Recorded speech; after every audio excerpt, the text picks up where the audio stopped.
This conference will now be recorded.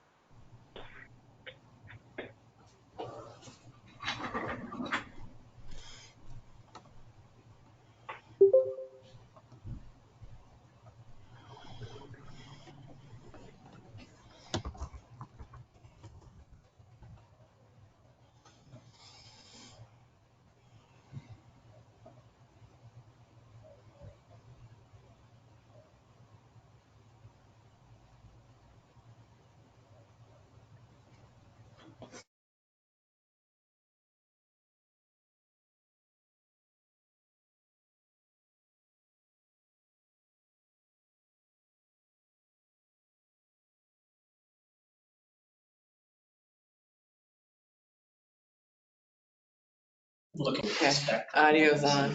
All right. I thought about it, I have. Prices. Most people put their last names into the hate Yeah, and I'm just now first up to names. 102. Oh, yeah. All right, guys, it's nice. 75. I know. Let's rise and salute the flag. I pledge allegiance to the flag of the United States of America and to the republic for which it stands, one nation, under God, indivisible, with liberty and justice for all. Thank you. Welcome, everyone. This is the third in a series of special meetings addressing the moratorium and STR directions. I guess I'd like to start this morning by finishing our land use code areas of North and South Lakes. Emily wanted to discuss also condos and townhomes, of which I thought are pretty much covered in our PD sections, but maybe not, Emily? No, condos, because they're like the Balsams. Which is not a PD. No, Okay. Balsams is town residential. Water's Edge is probably the village. Maybe there's not that many condos in the town. Wait, Balsams, is there anything else? Riverbend? The Pines, all the ones that are Whiteface, which in the PD, but. No, the Pine Hill is in the village. Oh, I don't know, I'm trying to find the right maps, sorry. That's what I was trying to think. Which I town outside village? don't know. And I emailed you before, Emily, but the homeowners association rules, regulations supersede. Yes, so any homeowner association obviously has the. Isn't that? Oh, the bigger. Just working on the big map thing.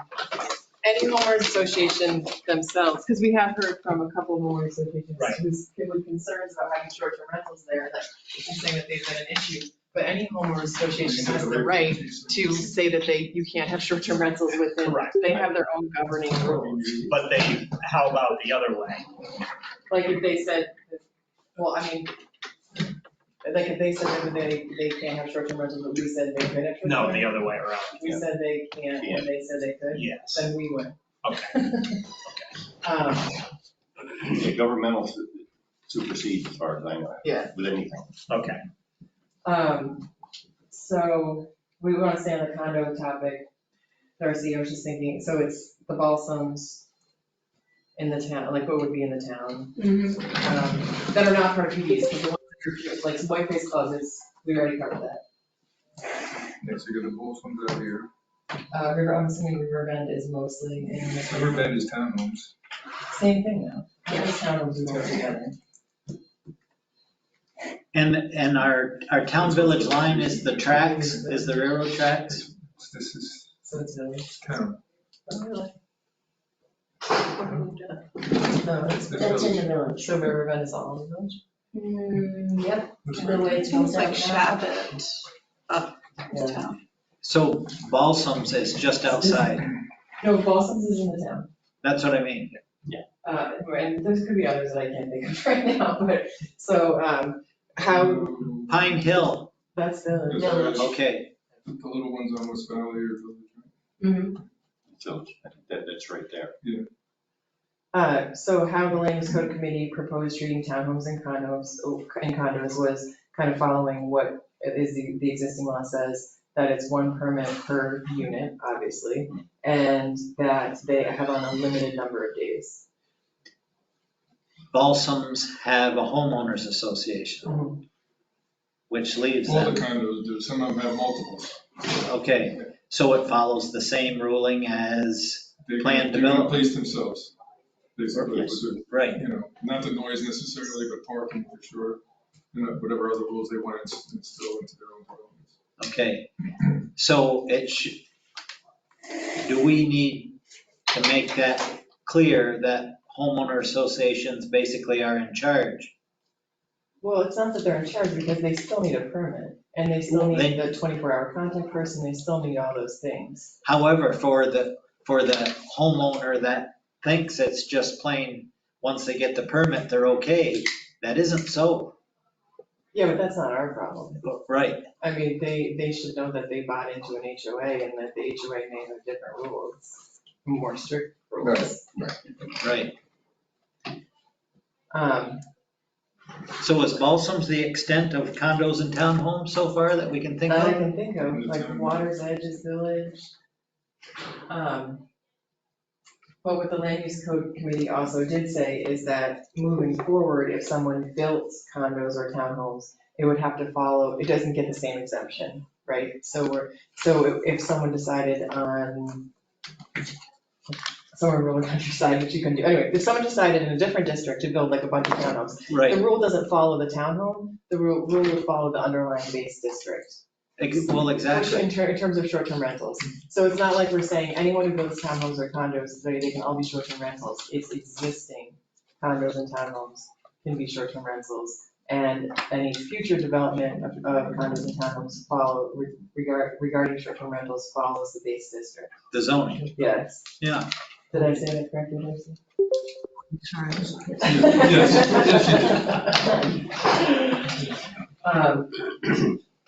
So, I think that's a good policy to follow. I think the Balsams is actually kind of, it's a lot of vacation homes, so it makes sense to have short-term rentals in there. That's all I have for condos and townhomes. Well, so far, that follows the way we've been talking, so. Yeah, and what the land use code committee also recommended. Then we can move on to North and South Lake. Which is this the best map? Yes, This yeah. is The other one right. is Henry Bridge. Okay. So North Lake is Lake Placid. Well, Yes, South Lake is in Lake, on the lake as well. but if you want to start with the easier one, North Lake is only on Lake. Yeah. Right, So North Lake is this Yeah. tan color. Yes. which is western, well, it's both shores, Yeah. but farther Cover north. the islands as well. And so the land use code committee recommended that there would be no unhosted short-term rentals on North Lake. I feel like I might not have one in front of me, but I'm 90% sure that's what the recommendation is. Okay, so I'll start and say, I don't understand that, basically because it is a very specialized area of short-term rentals. For many of those, it's boat only. For me, let's talk about complaints or anything like that. Mike, Darcy? No. Nothing on the lake. None. So let's hear why or why not. So the rationale, I believe, was a couple things. One was, remember, the land use code committee was berated by the Shoreowners Association multiple times. And it's something that the Shoreowners Association is concerned about. That was one reason. Their concerns are environmental, about septic, about overuse of septic, and just not knowing what can go and what you can flush down a toilet, and what it means when a septic is failing. So there's environmental concerns about septic, and also concerns about just parties on the lake and not being, respectful of your neighbors. Okay, so let's talk about those environmental issues. When a septic system is engineered and put in for any building, it is engineered for year-round use. The lake is used 3.5 months. I'm creating an argument here, so tell me the environmental factors if a camp is only used from Memorial Day or at the earliest May 1st until December 1st. Or you gotta go with a hovercraft to get to most of those places. And I think the other concern from the shoreowner's perspective was people renting boats and that could go out to the camps and then do like navigational things, like the boating safety. They felt like the lake was very crowded and unsafe. I get it. Is there a difference between that same camp having all the relatives up every weekend or having rentals? Yeah, I think it was that their relatives probably know how to drive a boat or know like the rules of the lake. I don't buy that. Yeah, I And I'm not saying that has to do with short-term rentals, maybe it's like the fix is an educational piece of the rental, right? You know what I mean? Right. Like you don't have to tie it back to short-term rentals, maybe the fix is somewhere else. I suppose. I'm having a hard time defending you on this one. We're with you there. Yeah, I don't see with education and the responsibility of the landowners in a particular short-term rental situation, I don't see, it's like any other short-term rental. I mean, you had mentioned the septic and what they can flush and what they can't. That's education. Yeah. You know, just like anything else, you can't. But this is into our drinking water. I know, you know, I mean, we've had this discussion before, just on, not in concerning short-term rental, just concerning the septic, and we've seen it. And we've stepped up to the plate to help. And we've seen it. And I can't see, you know, yes, we need to fix a lot of those septic, and that's not the discussion for today, but the point is, I can't see that as a major reason to eliminate short-term rentals. It's a major reason to fix the septic and educate people. 4 of the 6 are Georgia Bliss. Yeah. Lane, so there's really, Yeah. as far as permits go. Right. It doesn't mean that they. Yeah, you know, I mean, like Greg says, you get the, if a homeowner out there or a camp owner out there brings in all their relatives and for a party, and they, number one, they go over boat safety with them, maybe they don't. They educate them, they educate the family members. What do we do about, you know, this is what you flush and what you don't. So you educate your renters. What's that? And you have the property manager or whatever observe it and see.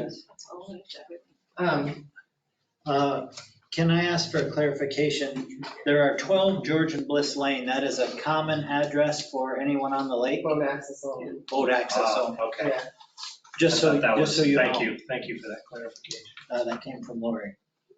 Just want to make sure no one's telling me they can't hear or something. Okay. What else? I was gonna ask for Jason. I think Jason, did you have anything to add? He's on. Is there He's anything? okay. Yeah, I just assume that when we look at the lake, we look at it just like everything else in the town. And I think when we get into the weeds of whether it's septic or not, I feel like we're kind of getting a little too specific, or it just seems, it just doesn't seem to kind of correlate with me or connect like the other ones. And I liked your comment about the condominiums moving forward, they have to apply to the specific. So there's 2 comments. So I'm sorry, I'm feeding my son at the same time. I would just assume apply, we look at the lake just like we do McKinley Street or School Street or Essex Street, in my opinion. Don't agree, Jason. There's nothing neighborhood about the 2 areas. Yeah. I think the shoreowners would argue that point, though. I'm sure they would. You would. So we're talking about 6 places. Yeah, I don't see where, you know, granted, you know, I wasn't here last week and Derek filled me in on what was said, but if I'm repeating things that we've already talked about or we need to revisit or whatever, I apologize. But again, 6 places that we've had no complaints on. We would like to, if if the shore owners want to refer to that, those places as part of a neighborhood, I understand that. But the bigger picture is we can't, and this opens a can of worms, and I know that, is we can't eliminate everything. We need some of these places, and I can't see where in this particular case, in North Lake, that it's that important that we eliminate that zone. One thing that I would suggest if we do decide to allow unhosted rentals is to potentially have a different educational piece working with the shore owners that goes into like a rental packet for, and I know you're probably gonna say this isn't the town responsibility, but we do have they're supposed to, for all rentals, there's a little welcome package that we provide. I think it's called being a good neighbor pamphlet. Right. Maybe we work with the shore owners to also have a good neighbor pamphlet for the lake. Oh, I agree with you. That's education. And to address their concerns about, and mostly I think it's septic and boating is their. It's actually a valid point with any STR. Yeah, well, they're supposed to print this good neighbor pamphlet. I don't know if they really do, but. Yes, they do. It's on there. You've seen I haven't. it. But so maybe there's a supplemental one if you're on waterfront, not just. No, I agree with you. I mean, that's the point. I mean, from the septic point, just alone, it's just like, okay, when somebody comes, if there's any special considerations for a particular unit or area, we should encourage, if not help, that owner or property manager or caretaker to include that in the package, whatever it is, whatever the situation is. And again, I mentioned this is tops a 4-month season. Yeah. Well, I mean, some of them, like Whitney Road, I bet Whitney Road rents in the winter, and I bet Blodgett has rentals in the winter, so it's not all 4 No. months. No, Yeah. but 6, Emily, currently. Yeah. Okay, is there a need to go farther with this when we've got bigger fish? Yeah. So if we're going to look at septic, then we need to look at sewer, because I know there's been issues with sewer as well, so. Well, it is, but I mean, if we're bringing that topic up, as to why do we omit then? Anyways. Well, I can see septic in obviously the difference, but however, the thing is, septic is unique in the fact that you have to be careful what you put in it, whereas sewer is a flow issue and things like that. And it's not our drinking water. Yeah, and that's the thing, but I agree with them, if we should encourage them to amend, supplement, add on to their packet and. Well, so but the good neighbor pamphlet is something that we created. Right. And it's on our website, and Right. we say, through the permit process, it's like, you must include this good neighbor pamphlet. Right. I'm saying that we should do that in conjunction, No, I agree with you. And so it's like, if you are in this district, you also need to include this good neighbor Right. pamphlet. There's also a lot of septic in the backcountry, in the rural country. And that's the thing, we could do. Not on our drinking water. Well, on my, you know what I mean, like your own drinking I water. mean, and that's, that's fantastic, but as you guys, all of you have seen it, on the lake, that brings up the bigger picture, we need to expand things anyway, and fix some of these things. I mean, we keep talking about it being our drinking water, which it is, but in the whole scheme of things, yes, down the road, it may contribute to it, but there's things present right now that contribute to, infiltrating our drinking water. Darcy and Mike, anything from your realm that applies? Septic, it's a quality letter that the septic's working. Exactly. So moving forward, are you comfortable voting yes or no? I'm ranking neutral on this one, but you guys have. Well, you can't abstain. Rick? I'm for keeping it. I am as well. Yes. Okay. So North Lake Mr. remains. Tony, may I ask a question? How do you guys feel about that? Will we slow things down or? We'll take 30 seconds. Yes, sir. So I'm sorry, as Mike knows, I live in Mackenzie Estates. I was unable to come here last week. Am I correct that you covered that area already? And not to any finality, we wanted to cover each district and get a feel for how everybody is. When we finish all these districts, we will take this list that was just presented for today's meeting, which outlines how many rentals there are in each zone, and then go back and look at our previous decision and try to apply it to actual numbers. You know, a lot of this is theory, if you will, on like a big, so we are nowhere near done. I guess that's the easiest answer. Should I ask Mike about how do I find out what? You can watch a 2.5-hour recording. From last week? Yeah. I didn't know. Yeah. How do I do that? Yeah, I'm working on it. You're working on it? I'm trying to. Okay, I know Lori, I talked to Lori. Let's call the office now and we'll. Okay. And I'm sorry, I'm Derek. We've never Derek, met. Tom Keller, I live, yeah. Good to meet you. Nice to meet you. All right.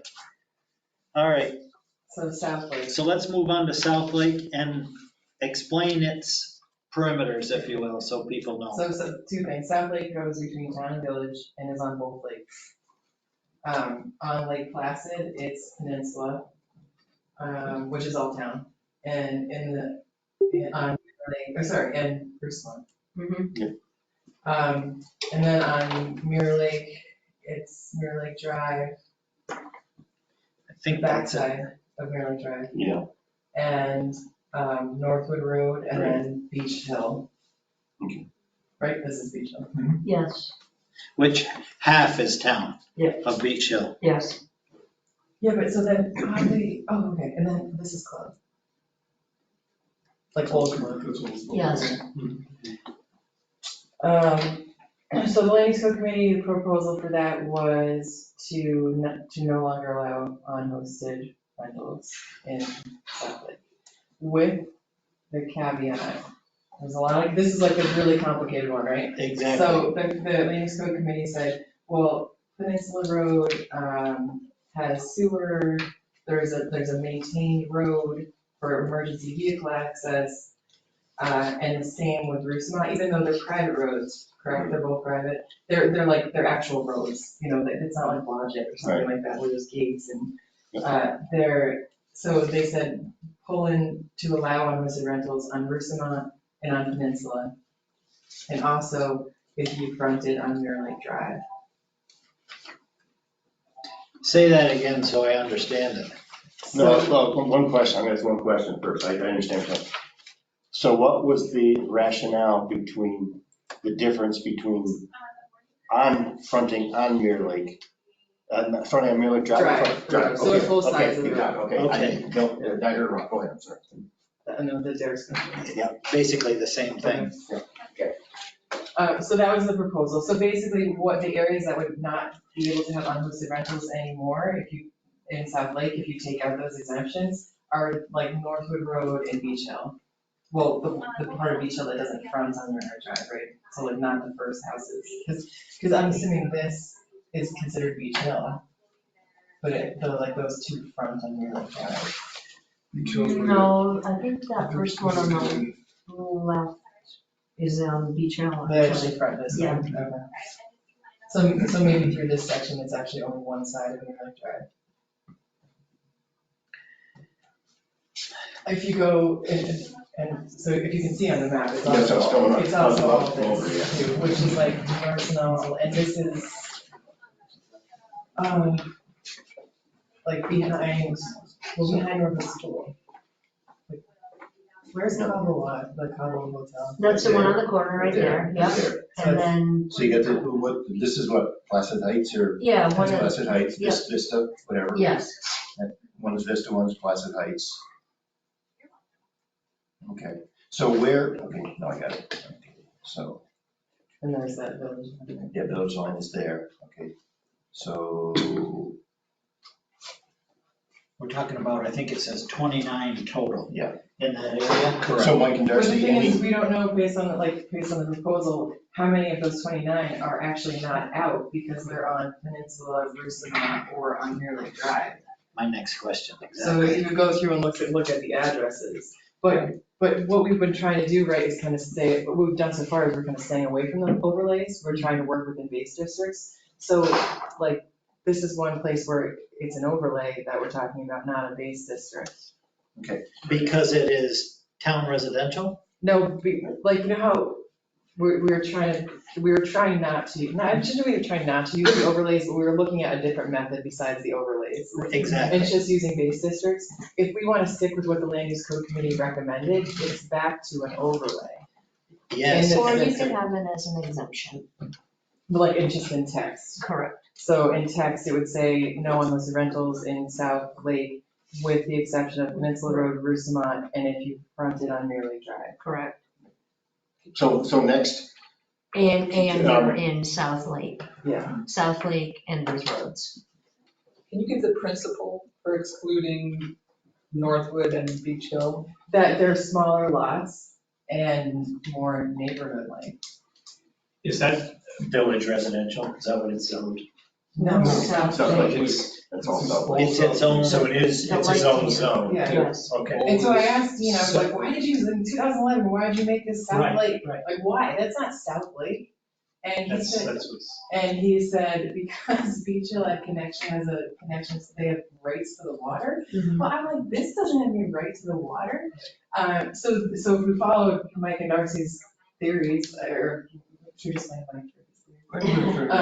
We could rezone, right? Like how we were saying that we want to rezone Deerwood to town residential. Just like Darcy just explained, just rezone this section. So Yeah, so you would rezone, but if that's what you want to do. you would rezone essentially this area to town residential. What is that area? Big point. Or you leave it as it is The and just beach put the hill, wording in right. it as for an exemption instead of rezoning. Instead of rezoning, you could, Just put exemption. just like we have existing. So again, we'll ask the question, Mike, Darcy, up in that area, complaints? No. Okay, I just want to start there with that. I'd like to propose this. It seemed like one of the common starting points we had in this conversation was gateway corridors. In other words, keeping this type of business close to our business district and in a corridor where it more or less made sense, let's say. So now we're in an area of the main street that is town outside a village, and we have the backside of the same body of water where we can notice a whole number of short-term rentals that keeps these people in close proximity to benefit. It was an extension of the business district, for sure. Exactly, so I don't understand the direction to eliminate these, because Well, I wouldn't say that Beach Hill and like Northwood and whatever, I don't know the names of these roads back here, but I wouldn't say these are extensions of the business districts, but I would no, say but Mirror Lake Drive is an Mirror Lake extension. Drive, Yes. for sure. So we can't talk about this whole South Lake as one entity, and I'm not suggesting you are. Well, that's why we were using overlays, right? That's why the base district didn't work here. So what do we want to do? Do we want to make it in text and exemptions, or do we want to try and rezone the Beach Hill area into town residential? Or are you saying you're okay with them in the Beach Hill area as well? I'm okay. We're not responding to problems. The other thing, if I may just comment, Mr. Cody, these recommendations by the committee are clearly favoring two entities. Local business entities that own businesses and have influence in the community, and the very wealthy who live on the lake and Lake Placid, etc. If the town board goes with these recommendations, it is clear that the town board will be favoring the wealthy, most of whom live in Connecticut, New Jersey, Southern Westchester, etc. Over who? Over middle-class homeowners, some of whom are full-time homeowners and some of whom are part-time owners. Middle-class homeowners who actually need to be able to rent to a certain extent in order to pay their taxes and the ever-increasing utilities. That is clearly not what the town should be doing. Now, granted, I understand the recommendations with respect to the small lots and the congested area. But I also hear that much of this comes from, and the right questions are being asked, are there complaints? Dean Dietrich told me that there were 115 complaints in a 2-year period, 80% of which were in the village. 40 out of the 115 involved 2 properties, and we all know who that is. None have to do, there were none, and I think Mike can confirm that, in the area where I live in Raybrick or in many of these other areas. So what is the issue? I'm sorry, I didn't mean to interrupt you. Believe me, they are very important facts, and to some extent, you're preaching to the choir. We're trying to find these areas, if you will, where there is some decision that can help. Yeah. So please have faith in us to get to a point that has a, let's call it middle ground, or trying to solve a problem. I'm not shy in saying that a lot of this direction is yet another major experiment. So, and Thank you. I appreciate it. as you can see, we're being as transparent as you all want us to be. That's why these are open meetings. You get to hear opinions from all of us. And so please bear with us. Derek, if I might add, I think, I don't recall your name, but I would think that you would agree with Derek more than you would agree with me, because I wholeheartedly disagree with your statement. And I feel that any sentiment that if you're not a local here, I don't have much concern about your second home or your investment property, personally. So I think Derek is the one that calms down and tempers the board, because he has someone on this side who wants to restrict them to the nth degree. That's why we're all here, Jason, to try to work it out. All right, so back to South Lake. Is there credence in moving toward an amendment to the zoning? Nothing to do with anything you want to do. No, but believe me, it's you guys that have to deal with our decision process. So I want to hear, it can. Put it in an exemption. I think instead of there's so rezoning. much. I think the verbiage text would. Changing maps and doing Yeah, I don't all want to that. rezone anything. Don't change maps, do it in language. Right.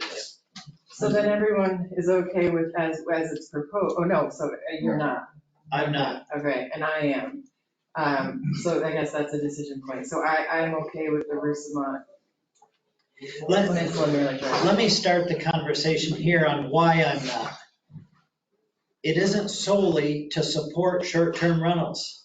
It is to support 200 caretakers. It's to support 100 gals that do cleaning. It's to support the Leaf Committee that redistributes $1 million a year to not-for-profits that help food pantries and all the things that our whole community needs. If we identify neighborhoods where our actions could actually maybe help people afford housing more, I can listen to that.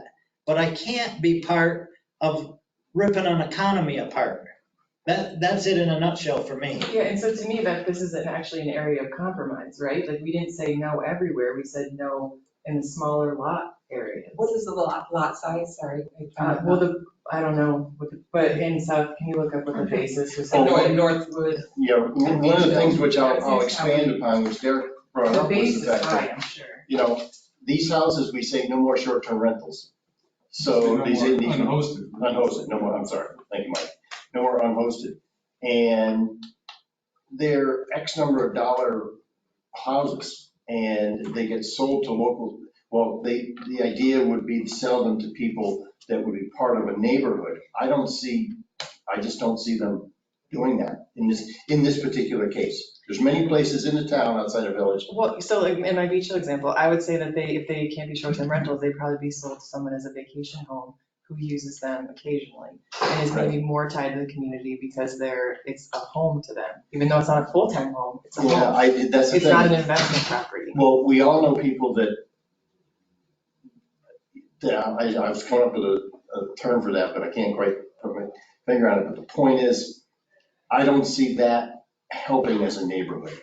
I'm not disputing that they might be more involved with the community. But we can't, we don't know.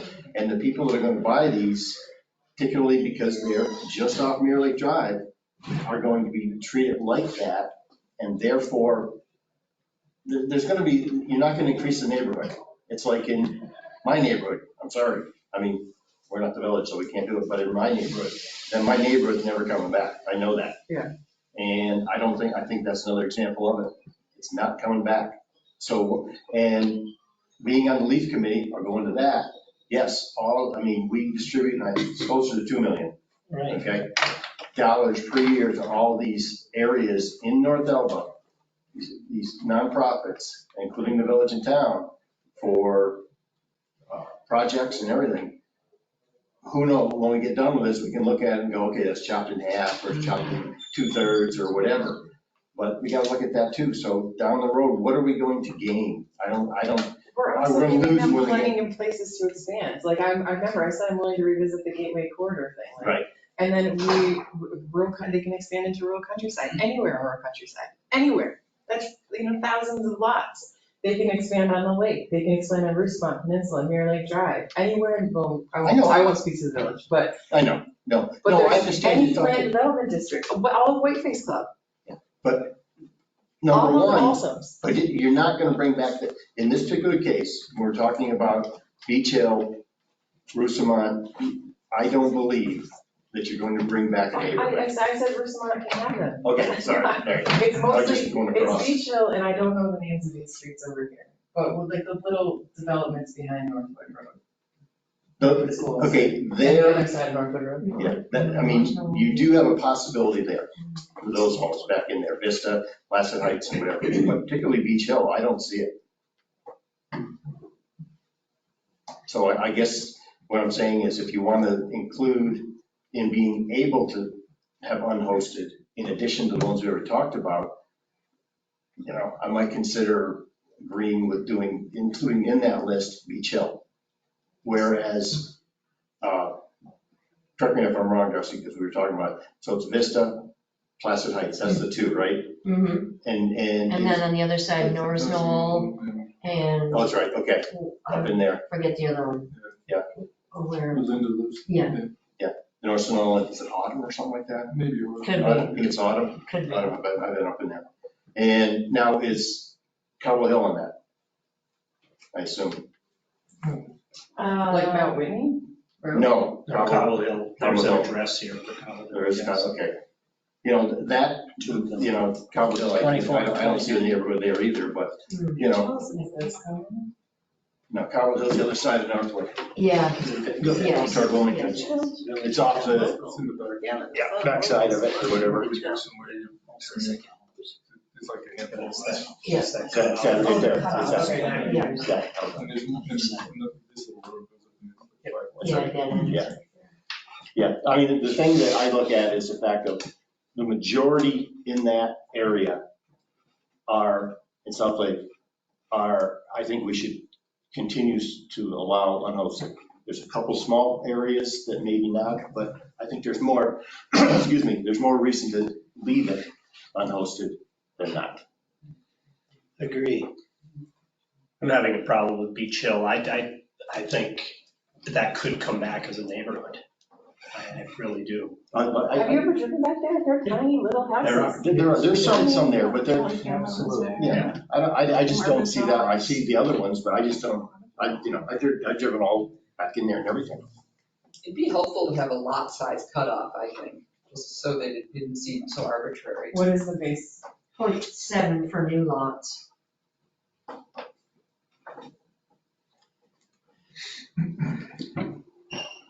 Like in Milton, Beach Hill. How does it transfer over to Northwood and Cobble area? I think that has potential, to me, those are smaller lots that could be neighborhoods. Or maybe it's not a local that buys a house, but it's a second homeowner who's more invested in the community than a strictly investment short-term rental. But how do we look at bringing this up too? I mean, majority of the people now, with the exception of very extravagant homes or whatever, they buy vacation homes and they still rent them out currently.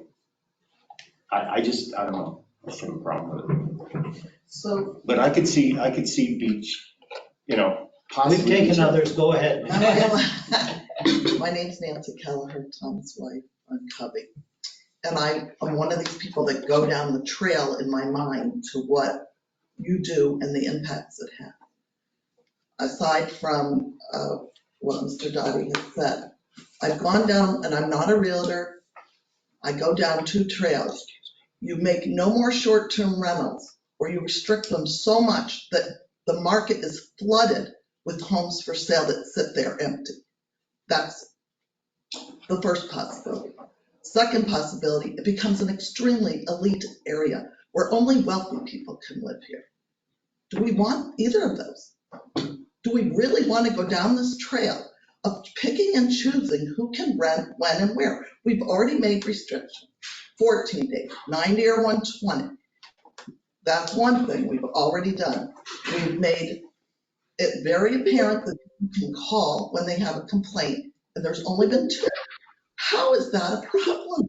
I just don't see it as a problem. The other thing is not everybody who is I feel like this is taking away from part-time. what we're trying to do. There's plenty of time for public comment. Public comment. Okay, I apologize. We'll get, All right, thank you. And I think to Derek's point, and we keep bringing, maybe we're going around and around, but the thing is, we're supporting an economy here with caretakers, as you said, housekeepers, cleaners, whatever, okay? And it takes away from that. I mean, we get a given home, and it's rented 40 days a year, and the caretaker is paid 12 months a year, the cleaning staff is paid whatever, or whatever, and then now we take that away, and somebody does buy it, and they come up here, I don't know, 3-4 weeks a year, or something like that. That is all gone, that income for these local residents is gone, multiplied by. But it's transferred. And plus, go down Main Street, the cleaners and things, there's Yeah. jobs. Oh, yeah. Now caretakers, that's a little more specific, but are we going to transfer these, if you disallow here, will those transfer, to another corridor? That's the whole. Well, another corridor that is, I mean, we'll end up in the, when we're done here, we're gonna eliminate X number of properties. In the village, will eliminate X number of properties. So therefore, there's your. It's a multiplier. Yeah, and. Excuse me, are you eliminating anything, or you just saying there can't be unhosted? Can't be unhosted. So you're not really eliminating them necessarily. Necessarily, but, you're gonna. You change, a little change. Change, eventually. I mean, we're looking down the road, and some people will be out of a job. That job. Jobs out there. That job. Yeah, I know, no. They had jobs before too.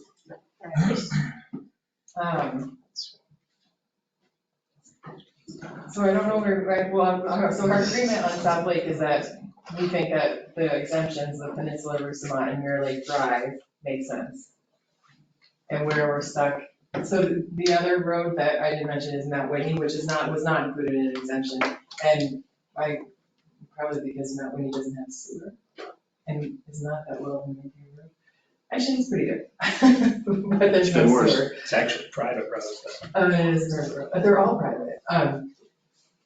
So maybe the exemption goes the other way, and it's they're unhosted are allowed in South Lake, but not allowed in Beach Hill. Like, if you look at this list, that's not where they are. Okay. There's a couple. I'm not sure this is exactly the right time, but I'd like to bring up what you left us with at the last meeting and the idea of caps.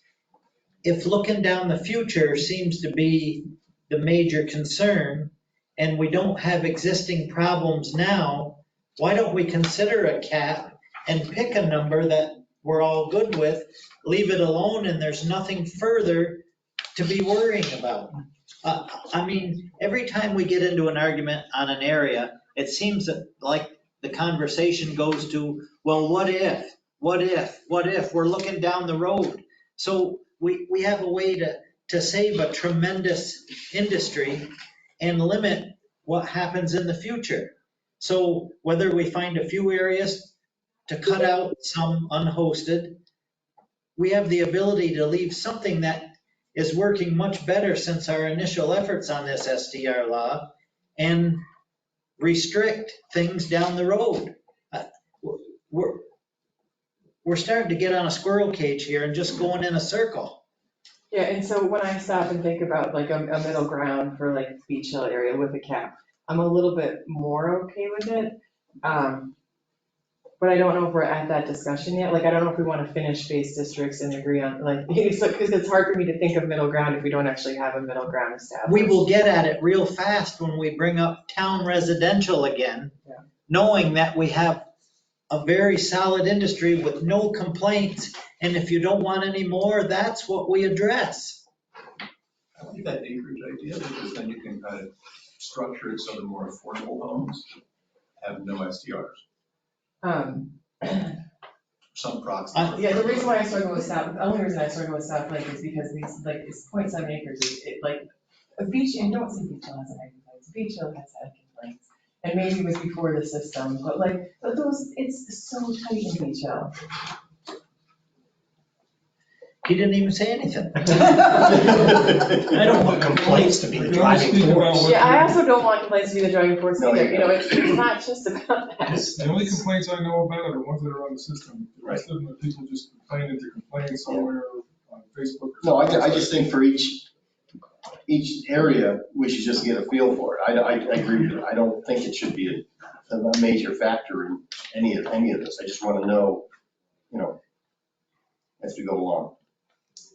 And maybe these lots were, if Dean was pushed, this section was also included in South Lake and not town residential because of what was of what the homes were already like up there and the lot sizes, because I think these are probably bigger than 0.7. Let's get like, maybe I have 0.7. Jason, I'm gonna go to you on this concept of down the road in the future versus where we're at now. I think I've approached this whole entire process of what it's going to look like in 5 and 10 years as opposed to what is now. Because complaints, it seemed to be reining in the complaints and the issues seem to be the primary sort of focus of the last iteration of this process. And I think it worked because complaints for the most part, except for a few issues within the village, have come down and the numbers would bear that out. But getting back to whether we should look at it now or in the future, I think we should all look at this for what is the community going to look like in 5, 10 years. And the cap is a part of the process, but I guess I'm still stuck on the restriction from hosted and unhosted. I'm more of a short-term rentals can't be here. So I guess I'm in the minority with that, so I won't focus too much on that. But I think when I guess I'm trying to rock my baby to sleep, sorry.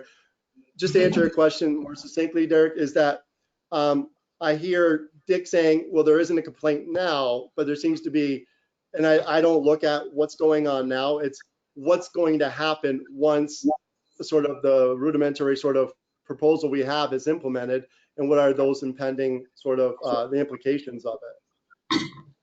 So anything that we can do to minimize what would be complaints, but also, again, returning to looking at homes as a place to live in, not an investment. And that's, if I was going to have one sort of line that's going to inform everything that I think or say it's going to be that. And that's why I'm a little bit more restrictive. Because once we start thinking about them as homes and primary homes, hopefully, then we can kind of start easing up, because the STRs are not going away. We just, there's a lot of other communities that rein them in. I just don't understand why it seems like we have some difficulties doing that. So I think what do we want? We want to preserve that STR sort of approach, or at least we understand the value of them. But you don't see drawing a line in the sand with no future STRs as getting a handle on things? I guess the number, and this is, I don't want to do it anecdotally, but that's something that we would need to analyze the numbers to say what would our numbers potentially look like, and whether a cap, and then the cap needs to be that sweet spot where we create something meaningful for the locals that have been living here, and also some people that are living here mostly year round that do want to rent out their houses for 2-3 weeks, which is completely reasonable, than the pure investment properties. I don't know what that number is. It seems like we need to crunch numbers to have that. I can't anecdotally give a number out. You know our current numbers. They are basically at 206 in the town outside the village. And then we have this updated list on the different districts of unhosted represents, I believe, either 111 or 113. 111. And 31. Hosted represents 31.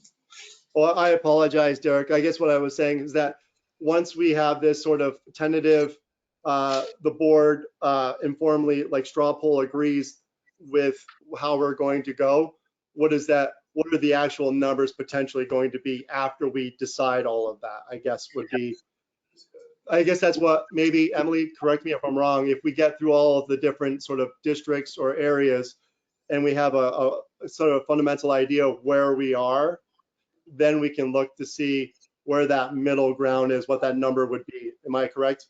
Is that what you were trying to communicate earlier?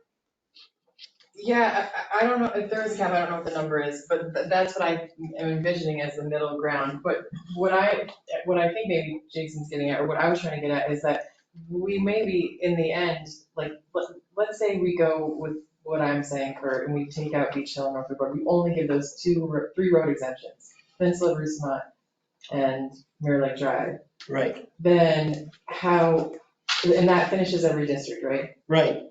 Then we go back and look at where we said they could expand. We can find the final number. So say it's like 60 that we push out, but then there's 4,000 lots where we said they could go. You know what I mean? Like, there's 4,000 other places those 60 that we push out can go. Plus they could expand beyond that. I don't know if that answered your question, Jason. I'm not as I'm not so optimistic with the 4,000 opportunities for more short-term rentals, but yes, that's more or less what I was saying. Is the goal to reduce the number of short-term rentals, or is the goal to cap the number of short-term rentals? I mean, are we okay with, right now, if there was not another permit given out, are we okay with that? Or is the goal to reallocate the permits and preserve neighborhoods? I think it's both of those. And I don't know, I don't think they're attainable. It is through caps. It is, if you cap the neighborhood. And that's my point in bringing up caps. Right. If we can recognize that we accept what's going on now, let me give you an example. We have 206 now, and we've all talked about thinking that we're at the saturation point as it is. The economy works, the money comes back to us on occupancy tax, the jobs are created. But in looking down the road, you helped identify where I live in Raybrook. The new building areas with a cap won't be available for short-term rentals. And I think that applies to the way you're thinking as well. It's not that we want to transfer them. Let's leave things alone. We don't know the new people that want to come in. Those are the people we shouldn't care about. But I do care about the people that are doing it now. So in other words, back to the 206, maybe we pick 185 is what we want to attain. And as permits are not renewed or whatever, they're not allowed back in. And that's a way we will address bringing it down a little, but still recognizing the benefits this industry brings to the area. Well, it's bringing it down, but also to Rick's point. And it's moving them. restricting, It's moving them out of town residential and village residential. no, we're gonna cap. You cut them the whole. No, my email last night said I still do not, I don't think the cap should apply to town and village residential. I think they should just be out of town and village residential. Didn't you read my email? I did. It just because I read it doesn't mean I'm with you. Yeah, that's the point. I mean, what Derek's saying is cap, it's comfortably capped, and that's, that's a discussion, but it's capping the whole thing. Not, I read your email too. So, but let's say there's like some give and take here. So say we say no in village residential, no in town residential, and cap everything else, but don't cap Gateway Corridor. Well, you can gauge that, but you want no unhosted in town residential? Yeah. Oh, my aching back. Yeah, we already agreed to that. Well, I know, 3 of you did, exactly. And village residential. But I still have the option of disagreeing. But it's not that many. It's not that many when you can relocate them to other places, like rural countryside, South Lake, North Lake, Plan Development District, and condos. And you feel okay saying to 50-some people, pack it up, sell, you can go look in rural countryside, when we don't have to react to any of them. And let's say half of them say, you know what, okay, I'll go look for a place farther out in the country and I'll sell my place in Mackenzie. Do you think that home is gonna go from an assessment of $440,000 and be on the market to satisfy the folks that we all worry about? The answer is 99.999, it can never happen. I don't think you know that. You agree this is all an experiment. I don't know what's gonna happen with the price of that house. I know. I have a problem with making people relocate or having to make the decision to because of this experiment. Well, their investment was an experiment. No, everything, it was an investment, it wasn't a home. When you buy stock, it's an investment. There It's a are many gamble. That was a aspects. fucking gamble. There are many aspects to this resort community that make me want to cry. Believe me, my kids can't afford to live here. I get it. But I also know that this didn't happen in 5 years. It didn't happen in 10 years. It's been a gradual evolution for 30 years. There is history on this industry that goes way back. Never in neighborhoods, never on, on Mill Pond Drive. That's been 18 to 20 years. That's been happening. So do I know all the answers? Of course not. But I also know that as we sit here and try to deal with our $9 million budget, whatever it is, and we start playing with an industry that is successful, we have 3 or 4 efforts to attack housing. I think we've been very good about a direction to get people in the hospitality industry or whatever, the workforce, and finding them places to live. We can't solve the housing market by displacing a strong part of our economy. And I hate to keep harping on that, but you just have to, I think it is one of the major factors in keeping us all solvent. Derek, if I may, I don't look at it as that we're destroying the market, but just reshaping it to make it fit the community. We, recognize the value, and where society is heading and what the future sort of travelers would like the experience, and creating legislation that provides them the opportunities, but in a controlled way. That's how I look at it. Me personally, I prefer to really, I like to take the legs out of the industry for a little while and ease into it, but I'm just one of 5. However, that I see where you're coming from, is that to be a little bit more thoughtful and cautious with our decision making, because it does have implications for the homeowners and the people that support that particular business. And I think we all do that, but someone's gonna feel the pain, and it might as well be an STR owner instead of a person in a neighborhood who's been living here for a while, just for a change. And that's my only thought towards that. We're at a major crossroads here. We've gone through each area, and it's like we've each got to do some soul searching and decide how drastic you want to get, or if you want to make decisions that are based on down the road. I don't want to be the driving force in trying to make any of you pick an opinion because you don't share it with me. I think we've each put our feelings forward. I just caution in the ability to attain what each of you have as goals, if it actually is attainable, because this is going to upset the apple cart with what's been proposed so far.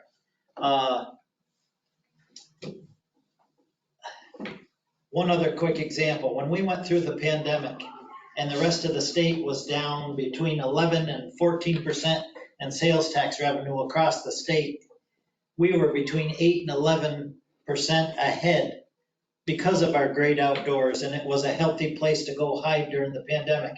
I know that's an exception, but it just shows that we still are unable to close the doors to this little community. And if down the road you decide that something as simple as restricting STRs while recognizing the benefit of what's here, I think that that's going to be the best outcome we can hope for. Any new development, any new homes that come up for sale won't have the option of being a short-term rental. But to pick on the people that are in the system now and helping us be successful, I don't get it. But someone else has got to step up here and suggest a direction other than me. I suggested one, and it was a cap on everything but town. I say no unhosted, you can have hosted anywhere. No unhosted in town residential and village residential. A cap, I don't know what that number is yet, on everything else, with the exception of fronting on Gateway Corridor, there's no cap. Like you front on 86 or whatever those roads are. That's my pitch. To me, it's too drastic. In my heart of hearts, if you talk about soul searching, it's not drastic enough for me. Okay. You just stole my line, Emily. I was going to say, then if hers was drastic, I won't share mine. The communities are about people, and people are in neighborhoods, and neighborhoods can embrace new people or they can reject them. I've been an excellent neighbor. We started out short-term rental, and maybe people violated it, our renters. We screened them very well after that. I'm sorry to interrupt, but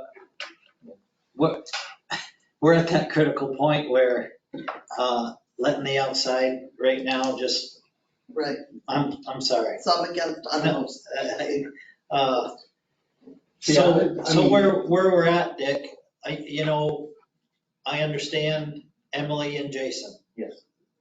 They have a distinct direction. I probably am a little far the other way as well. So where we're at in terms of helping us both sides through this, it's gonna boil down to you two guys. I think that personally, I mean, in my neighborhood, which again is village, so we can't, whatever. But I have two properties, bing, bang, right there, both unhosted. But as far as the people that own them, if you want to think of owners of unhosted properties, and you saw one of the comments from John Ferguson, he's one of them. And he has some good ideas in there.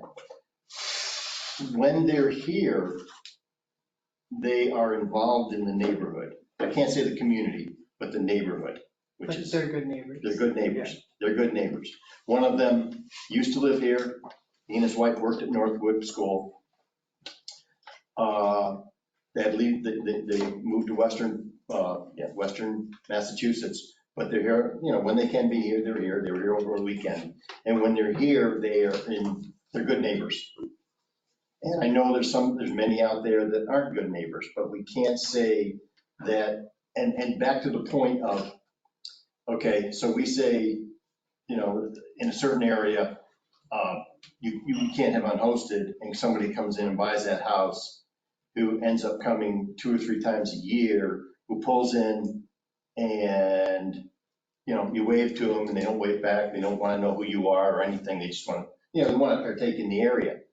Okay, so we've got, an owner who isn't renting out a house, but is not a good neighbor. Then I've got 2 people, this is me, 2 neighbors who have unhosted STRs, who, when they're here, are good neighbors. And actually, I think in time, one of them is a newer owner, will become involved in the community and spend more time here. Retire. So, I'm not saying that, obviously that's not everywhere, but personally, anecdotally, they're great neighbors. And I've got one neighbor who is behind me, who purchased a house back on Maple, and I don't know who they are. They're not here very often, and I know what they drive, and that's it. So I can't, I have a problem with saying, some of these are straight businesses. They just buy the house, they renovate it, and they rent it out. And if they were to pull in once a year, I think just another renter, they're not going to say hello or whatever. But we can't, I think we're looking at some of these people and saying, we want the neighborhood, we want the neighborhoods. Everybody wants that, but is it possible? And in many areas, it's not. Again, in Jason, in our neighborhood, maybe, a little further down in our neighborhood where Jason lives, maybe, but where I live right off Hillcrest, no.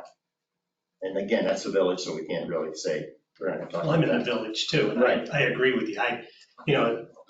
These sessions have prompted more questions for me than answers, unfortunately. Will Parkside ever become a neighborhood that I grew up in? No, it can't. You can't afford the homes. So, but what bothers me most is that, not that there's a lot of complaints, because there probably are not, but it's just a constant turnover of people. It's not a neighborhood. I just half the time want to get out of here. And I don't want to feel that way. And I'm sure others do too. And if I could be assured that by going in this direction, that we'd have affordable places.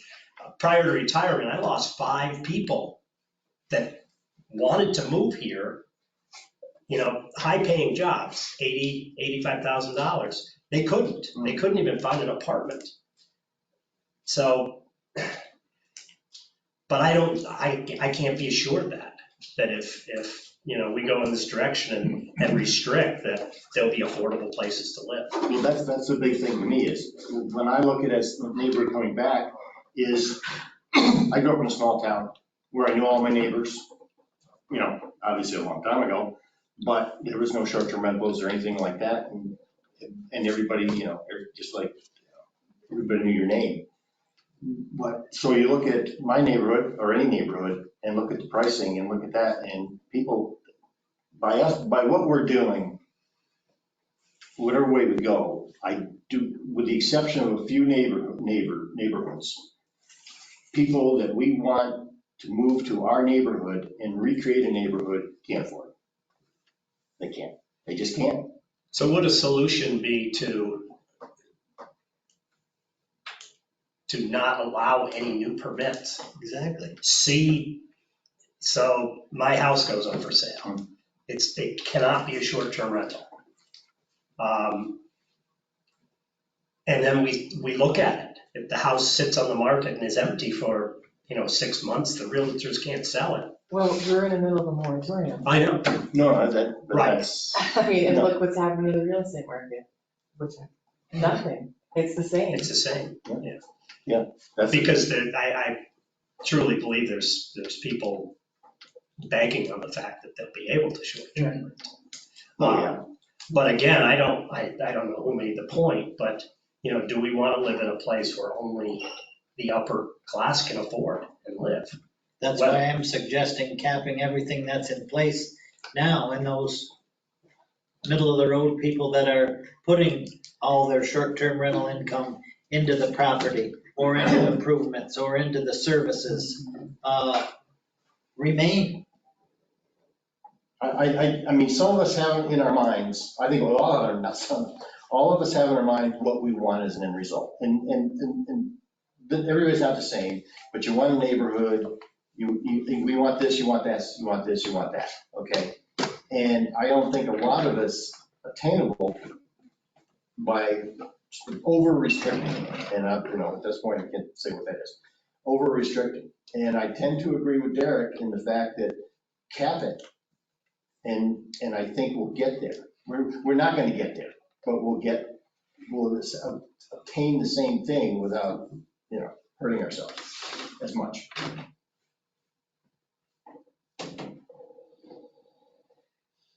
Because, and the other thing was, to Rick's point, he picked, your Parkside, I'm Hillcrest.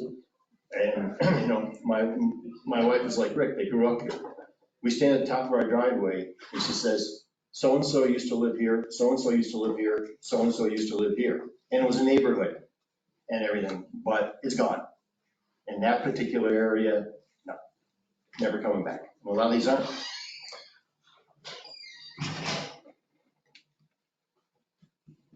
How do we move forward? Rick has to decide.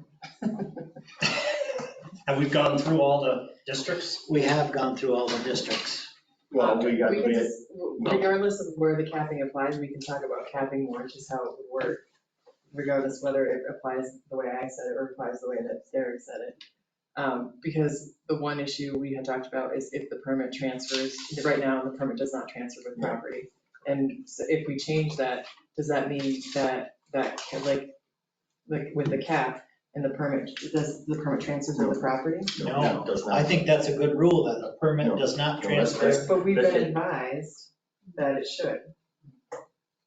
So then how does that, do we just say the permit, how do we respond to that with the cap? Well, I know I'd rather take the risk or the odds on, say, 9 places coming up for sale that have STRs on 9 people who decide to form a multi-million-dollar lawsuit against us over saying to 50 people on this list, you're out.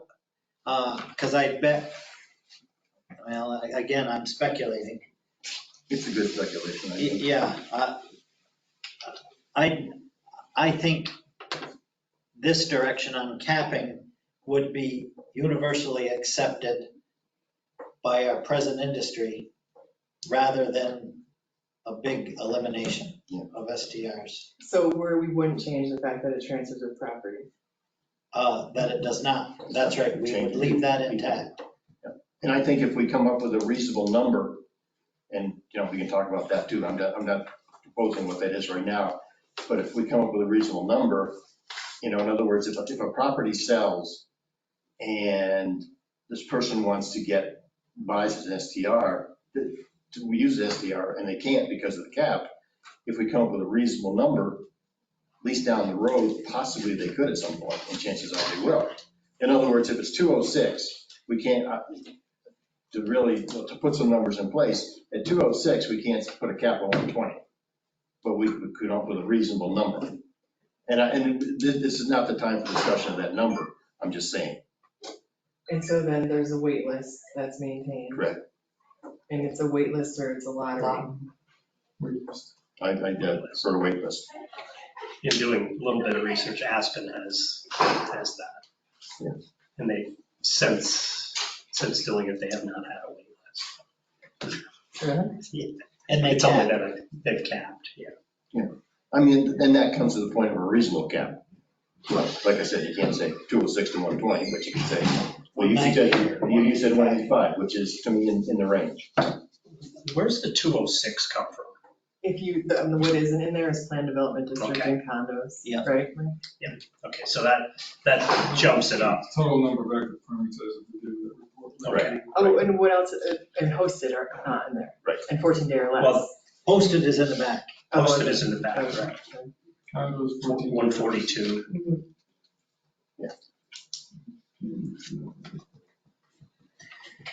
So I guess I shouldn't say, is this idea accepted?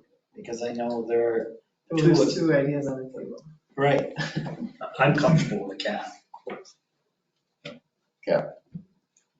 But a cap that applies to the existing like meaning like if someone could have a unhosted short-term rental in town residential.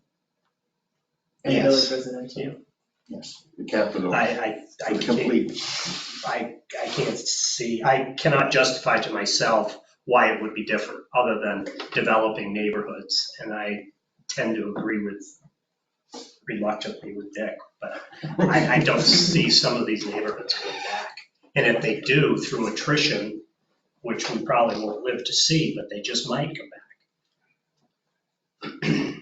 But I think we're opening ourselves up for scrutiny if we look at one district different than another one, based upon lot size.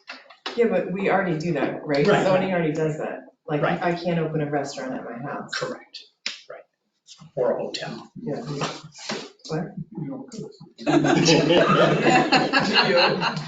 He waits all meeting to say something to you. His comments are left We'll lighten it up a little bit. Gotta do that. Okay, so And that, I guess, to your point of I believe the council has recommended against transferring, Yeah. or said we should transfer. Yeah. That might be something to look at as well, asking, again, if this is the direction we're going. And of course, that's what you two are doing, correct? You're meeting with Mark, and once we come to a consensus. no, we will, this board will meet with Mark, is what I have proposed in that August 9th. Right, okay.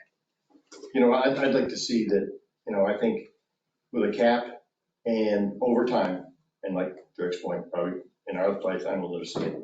But I think over time with a cap, if neighborhoods are going to come back, they will.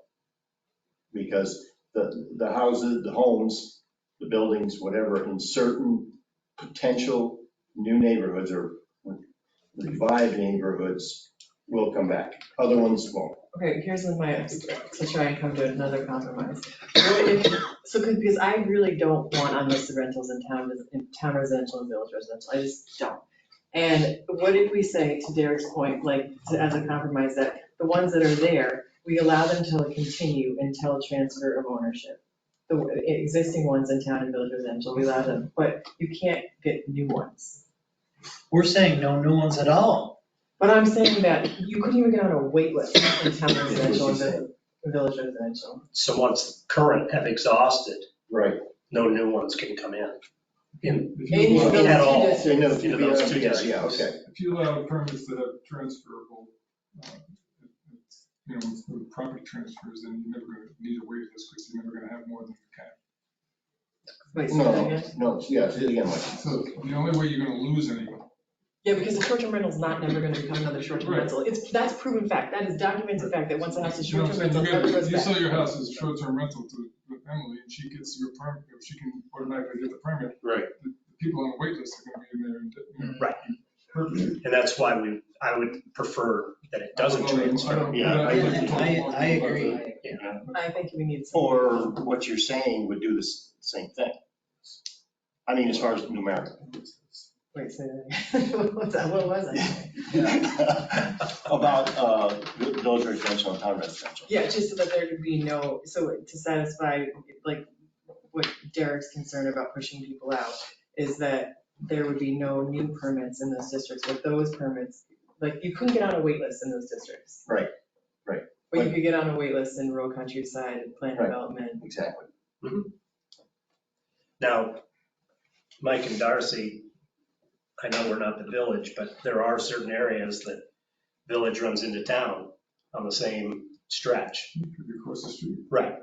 How will that, if, and I'm speculating, if the village goes absolutely no short-term rentals, how difficult will that be with this house is no short-term rentals, this one is? It already exists. Okay. Yeah, I mean, it's by, there's lines. You know what I mean? So I won't buy that house, I'll buy the next door neighbors because it has different, okay. I just don't want to make your job, you know. It's already a nightmare. So.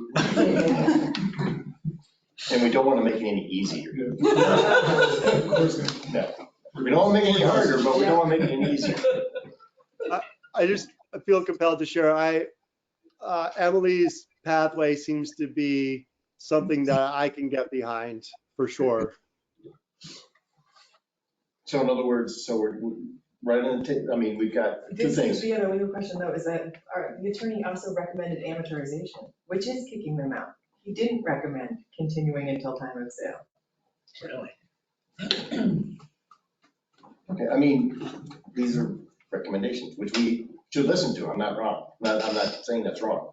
But so the proposals right now, I mean, what were the ideas we're looking at right now is a cap, just a straight cap on all existing, and we come up with a number. Or, And the number is a little bit less. let me finish. No, I'm just kidding. You proposed 200, but that was outside of. No, that was mine. Oh, that was mine. Or we say a cap other than VR and TR, okay? So then in those, the cap applies, but they'll never, but once it's sold, they're done. Right now, the TR and VR are 35%. Right.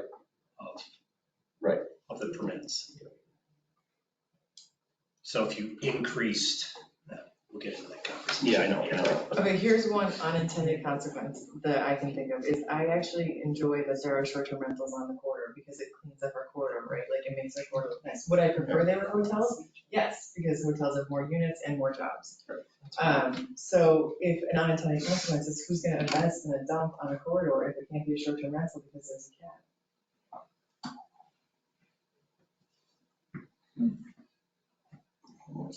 No cap there.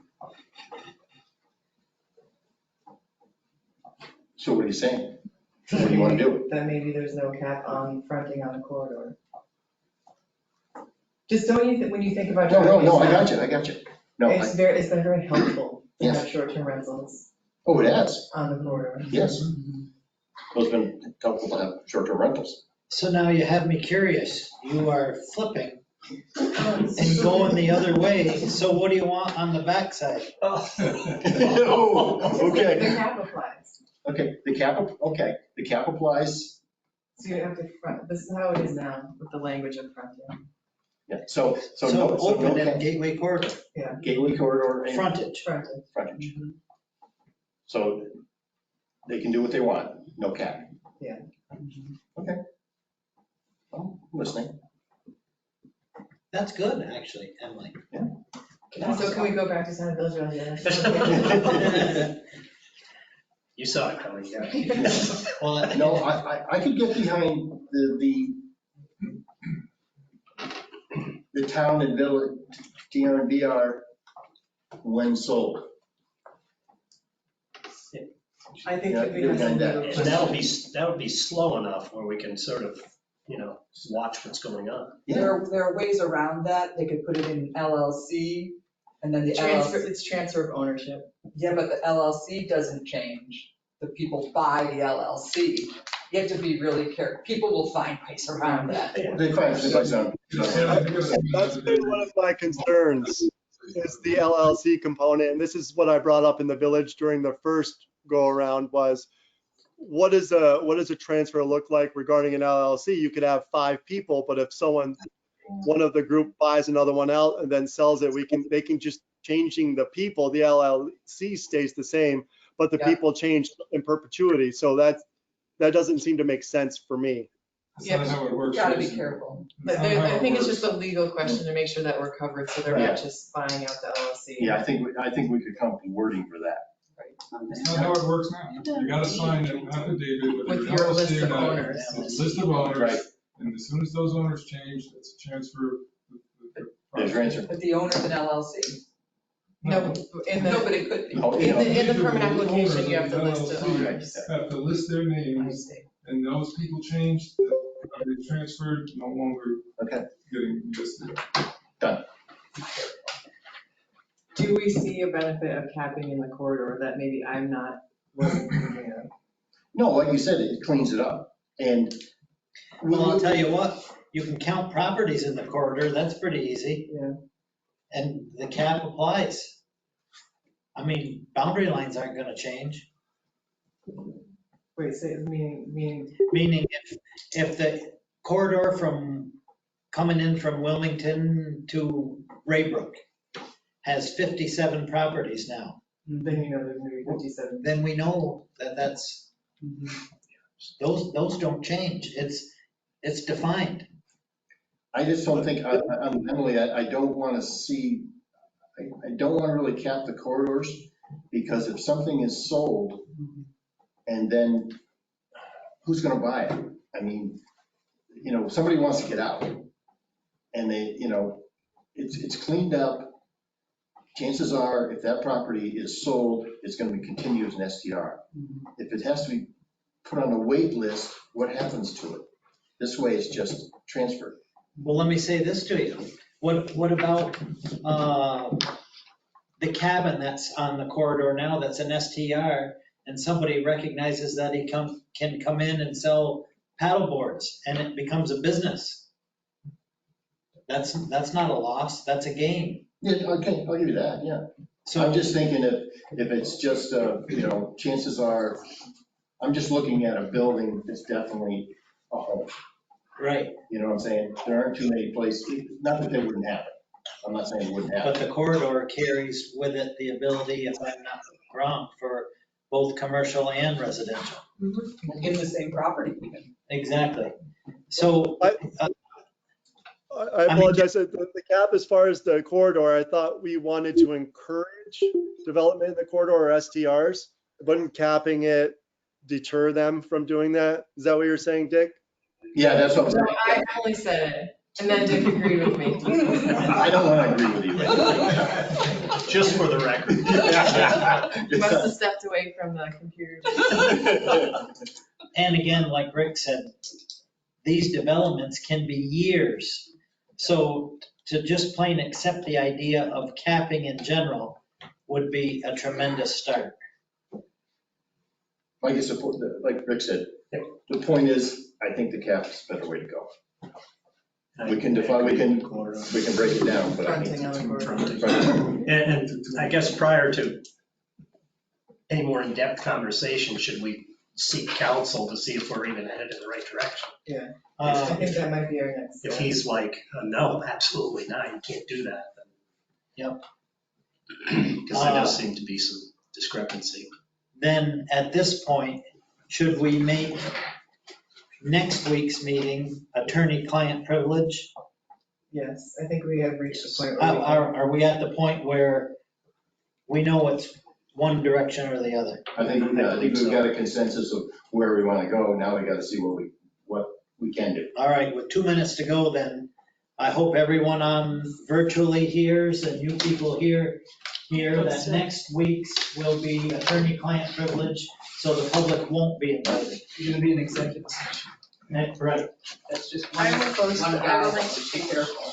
Aspen can do it, just one Oh. person's opinion, right? It's at least letting us know Sure. prior to But the the end cap of the is- And moratorium. I'll say the cap is legally defensible. It's all the nuances of the cap Got that it. might not be. Yeah, who is the town attorney? Mark Shatner, his firm represents 24 municipalities in this north country, and he is well-versed in planning and zoning. What's that? Where is he located? Is it Glens Falls? Glens Falls? What firm is he? Miller, Mannix. Oh, Miller Mannix. Yep. Mike and Darcy, Emily, myself, all of us have been in numerous sessions with Mark, and he's been forthright and really, he's respected it. I know the firm, I'm aware of it. And so that's your last meeting? Well, no, I'm gonna continue meetings. Oh, good. Initially, we were trying to wait until August 9th Right. to meet with Mark, but we're at a sooner turning point that I think we can get. But that won't be the end of these No, meetings? No. So there'll be at And least one. please know, before anything goes through, we go through a public hearing process. Sure. So, But that's not, there's no give and take there, right? No. You just listen and then, I also intend. we don't know whether it's, Public hearing, but you get to speak. yeah, but it doesn't, we don't have a sense of whether, Individuals. of whether you agree or disagree, Well, if and it then it gets goes to a into a public- black box. If it gets to a public hearing point, we all agree. Correct? Right. I mean, or at least the majority agree. Yeah. No, whether you agree with what you hear in the public hearing, like, oh, that's a good idea. Seriously. Like, I have a really good idea. I will, Lauren, I plan one of these meetings to go back and forth with you guys consistently. It's just that But we gained a lot of ground today. I agree, that was awesome, And it doesn't mean we have a distinct direction, agreed. but at least we've covered both sides of the spectrum. Yep. So, anyway, I appreciate everybody's effort to come here. I know in the morning it can get awkward, but so far it's worked out well. Well, I applaud all you board members for the work you put in here and your sense and concern and worry for the community.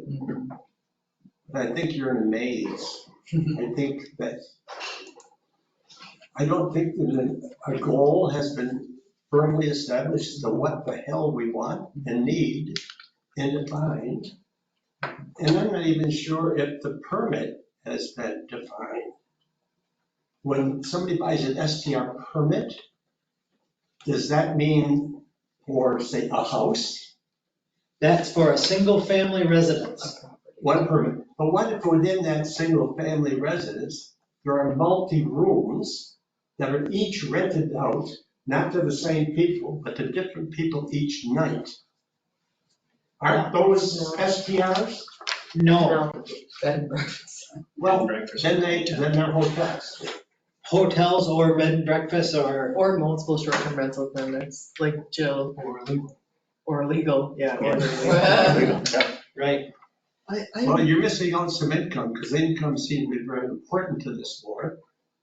Then why don't each of those separate rooms that are rented be permitted by themselves? If that is the case, that's how it should be structured. I'm not saying that everyone's following that rule, but if you're renting, if it's individual contracts and individual listings, they should all have their own short-term rental permit. Yes. That's how it is now. On Bear Cub Road, there's one house with at least 3 little apartments in it that are rented out at separate times, sometimes like this weekend, all AUs, under one permit. We're not aware of that, so we can certainly look into that. But it's Lori's old house up on Main Street. Had to be multi-bedrooms, and the doors have separate entry codes. Do you know of that one, Mike? I don't know what you got addresses, give me addresses and names, otherwise I can't help you. Well, we'll definitely look into it. I'll tell you after. And actually, I think in your old house across from the elementary school, they also are renting out bedrooms as STRs. Well, we'll definitely follow through, that's There's for a sure. lot of that going on that you're losing on permits. Yeah, they should have, well, technically there, they couldn't, I think everyone you listed, they could only have one permit per property, which is probably why they're doing it illegally. Illegally, good word. Mike's listening. Where's it being advertised though? That would Because be- you're using all these numbers, 250, 206, I mean, it would count. that's nonsense. Yeah, how do you? It would Those be numbers are very Well, they are and they aren't, Don, because it took us a long time and a lot of research to bring the original estimate of 600 short-term rentals Yes. down to 400, which is basically 50-50 between the village and the town. Uh-huh. So a lot of work has been done to quantify those that are actual. I'm not denying any of Yep. that, that's true, but I'm just pointing out Yep. that the numbers are questionable. Yep. We're just trying to deal with what we know with, Yes. and we'll research your concerns. Do you have to put a permit number when you list on Yes. VRBO or, Yes. and so that would be an interesting one to check out. It is. I have a question about moratorium. Can it stay fluid, or is there a time period where it's like, you can't do that moratorium anymore? We have the ability to extend a moratorium time. Our current one expires, I think, Labor Day weekend, September maybe. 14th. First, is it the 14th? My birthday. Just so you know. Yeah. So the village could keep it, and the town could keep it fluid, it could stay. Yes, but that's why we're meeting every week, so that we don't have the need to go further into this. Thank you. I'll take a motion to adjourn. Oh, baby. Second. All in favor? Aye. Carried. Thank you, everyone. Thank you.